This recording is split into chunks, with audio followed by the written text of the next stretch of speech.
করিমপুর ২ নম্বর block Trinamool কংগ্রেসের উদ্যোগে রাখি বন্ধন অনুষ্ঠান। রাখি বন্ধন বাঙালির মৈত্রী ও সৌভ্রাতৃত্বের অনুষ্ঠান। রাখি বন্ধন ইতিহাস ও ধর্ম দুইটি জায়গায় স্থান দিয়েছে এই রাখি বন্ধন। যখন ভারতবর্ষে বঙ্গভঙ্গ আন্দোলন শুরু হয়েছিল তখনই হিন্দু ও মুসলিমদের মধ্যে সৌভ্রাতৃত্বের মেলবন্ধন করতে বিশ্বকবি রবীন্দ্রনাথ ঠাকুর রাখি বন্ধন অনুষ্ঠান সূচনা করেন। অপরদিকে হিন্দু শাস্ত্রেও রাখির স্থান পেয়েছে। শ্রাবণ মাসের পূর্ণিমাতে এই রাখি বন্ধন অনুষ্ঠান হয়। তেমনি শাস্ত্রে আছে মহাভারতে দ্রৌপদী রাখি পরিয়েছিল কৃষ্ণকে। তেমনি আজ তৃণমূল কংগ্রেসের উদ্যোগে মহিষবাথানে রাখি বন্ধন অনুষ্ঠান সূচনা হয়। উপস্থিত ছিলেন করিমপুর ২ নম্বর ব্লক তৃণমূল কংগ্রেসের সভাপতি কার্তিক চন্দ্র মণ্ডল, পঞ্চায়েত সমিতির সভাপতি ফুলন দেবী হালদার ও সাজিজুল হক শাহ মিঠু। তারা প্রতিবাদ করেন পশ্চিম বাংলায় বিজেপির সৌভ্রাতৃত্ব নষ্ট করছে, জাতিভেদ তুলে রাজনীতি করছে, নষ্ট করছে জাতিভেদ তুলে রাজনীতি। তাই এই অপদার্থ বিজেপিকে বাংলা থেকে তাড়াতে হবে। নদিয়ার করিমপুর থেকে অর্ধেন্দু মালাকারীর রিপোর্ট, বিগ নিউজ। আমি এই চ্যানেলকে প্রথমে ধন্যবাদ জানাই। এই চ্যানেলে দেখেছি বহু মানুষ এটা প্রতিবাদ করেছে।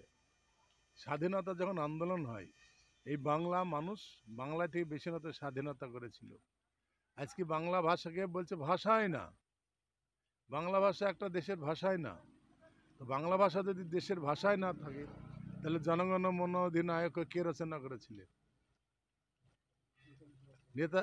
আজকে নেতাজি সুভাষচন্দ্র আন্দোলন করেছিলেন, বঙ্কিমচন্দ্র। আজকে রবীন্দ্রনাথকে বললে হবে? বিনয় বাদল দীনেশ দেশ স্বাধীনতার জন্য ইংরেজদের কাছে হাসতে হাসতে গলায় মালা পড়েছিল। কে সে? বাঙালি। যারা বেজম্মা বললেই হয়।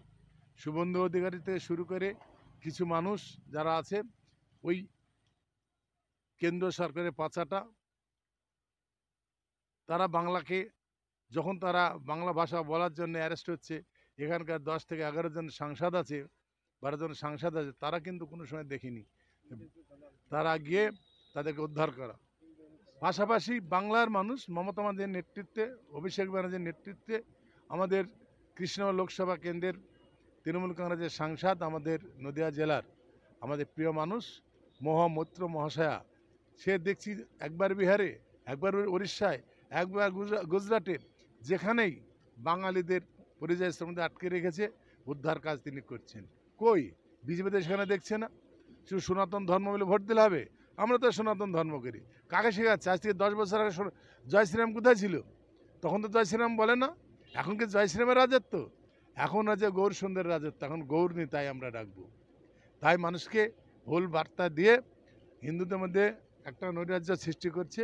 আমি যদি পরের ধর্মকে সম্মান না করি তাহলে আমার ধর্মকে বড় কী করে হবে? এ তো বিবেকানন্দ বলেছে মানব ধর্ম শ্রেষ্ঠ ধর্ম। তাহলে বিবেকানন্দ আজকে বাঙালি, তাকে অপমান করা হচ্ছে না? সুভাষচন্দ্র বলেছে রক্ত দাও আমরা স্বাধীনতা দেবো, তাকে অপমান করা হচ্ছে না? আজকে গণমন অধিনায়ক আজকে রবীন্দ্রনাথ ঠাকুর, আজকে দেশাত্মবোধ গান সবই তো বাঙালি। কার নাম করব? তাই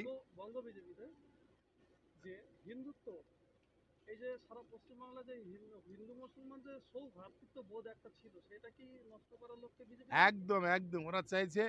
আজকে মেজরিটি হিন্দু আছে, আজকে সংখ্যালঘু যারা মুসলিম, বৌদ্ধ, খ্রিস্টান যারা আছে, তাদেরকে যদি হিন্দুগুলোকে এক জায়গায় করা যায়, হয়তো ক্ষমতার লোভে আজকে তারা রামকে ব্যবহার করছে। আমরা স্বাধীনতায় থেকে আন্দোলন করেছে হিন্দু মুসলিম একসাথে, আমরা এখন থাকবো হিন্দু মুসলিম একসাথে। তার কারণ আজকে বলুক না, শুভেন্দুকে বলতে হবে।